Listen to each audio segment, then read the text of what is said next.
This is something you have all been requesting for a long time. It took a while, but I finally found 3 stories that take place during school lockdowns. It was a typical Friday in calculus class, the final period of the week, and everyone was getting restless, eager for spring break. Unlike many of my friends who had tests that day, our laid-back teacher decided to play games with us on Sporkle.com. While we were engaged in a brand logo quiz, everything changed in an instant. Just after my friend answered a question about Adidas, the dean's panicked voice came through the loudspeaker, instructing all teachers to go into lockdown. Chills ran down my spine as our normally calm teacher hurried to turn off the lights and ushered us into the back corner of the room. We sat in silence for about 2 minutes until the buzzing from a panel in the back of the room stopped, indicating that the school had cut the power. We exchanged worried glances, realizing the seriousness of the situation. A few minutes later, we heard a man screaming in the hallway. 2 girls in our class started crying, heightening our fear. As the screaming grew closer, the man began banging on the lockers, shouting, "I'll kill all of you!" At that moment, I felt genuine fear for my life. Our teacher shushed us as we looked at each other, trying to gauge our peers' reactions. The banging shifted to our classroom door, and one of the crying girls screamed, "No!" The pounding intensified as the man yelled, "Open up!"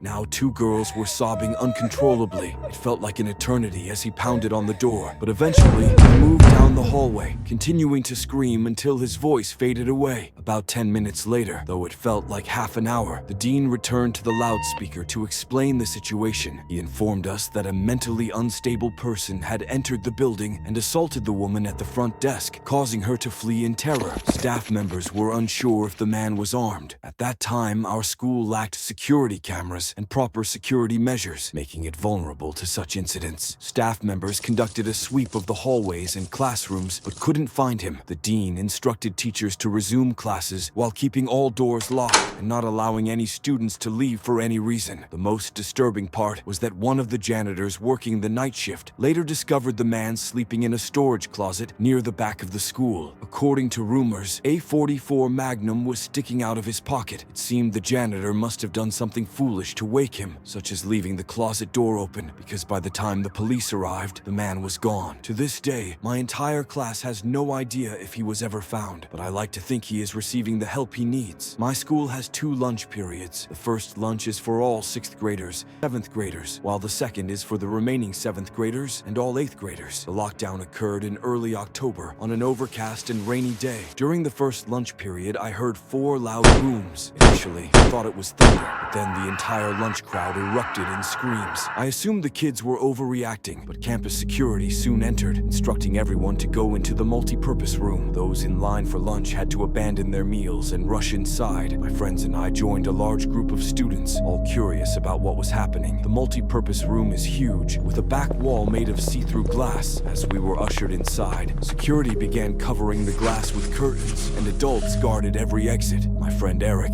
along with the rest of us, was curious and asked one of the adults what was going on. When he returned, he said, "You know those houses right in front of TMS? A mentally disabled man has barricaded himself in front of his house, threatening to commit suicide and harm the police if they try to evict him. He was walking around outside, watching kids in a creepy way. It turned out the man was also a registered sex offender, which only made matters worse. We were stuck in the multi-purpose room for an entire hour, spanning 2 periods. After the situation was resolved, we were escorted back to our classrooms one by one. I later learned that the man lived next to my friend Brandy. She told me about a previous Halloween when she saw him at his window, cutting his arm and writing, "Don't come here or I'll kill you," in his own blood. At the time, assumed it was just a Halloween stunt, including Brandy. But after this horrific incident, we knew he was dangerous, and we were relieved he never got close to us. Now I'm 22 years old, fresh out of college, and I recently got a job at my old high school as a computer intern in the school basement. The basement is messy and disorganized, but there is a small, well-equipped office down there with 3 desks, 2 mini fridges, a flat-screen TV, and air conditioning, a luxury the students and teachers don't enjoy. I got this job because 3 of my former computer teachers adored me. I can honestly consider them friends rather than just authority figures. Everything was going well until something happened a few weeks ago. My two co-workers, Dave and Gary, were upstairs working on paperwork while I was on my lunch break eating a sandwich. Suddenly, I received a phone call from one of the women in the front office informing me that the school was on lockdown due to a possibly armed intruder. There wasn't much I could do except turn off the lights, as our nice office didn't even have a door, only a large opening, and the basement door didn't have a working lock. For my safety, I turned off all the lights in my computer screen. I kept my phone on the desk, texting both Gary and Dave, but they didn't respond. I sat in the dark for about 20 minutes, playing games on my phone while waiting for the call to resume work. I had no idea what was happening upstairs and was not allowed to make any calls until the lockdown ended. The noisy basement door creaked open. I sat up, wondering if I should call out to Gary or Dave. Someone came running down the stairs, their footsteps approaching my office. I quickly pushed my chair away and crawled under my desk.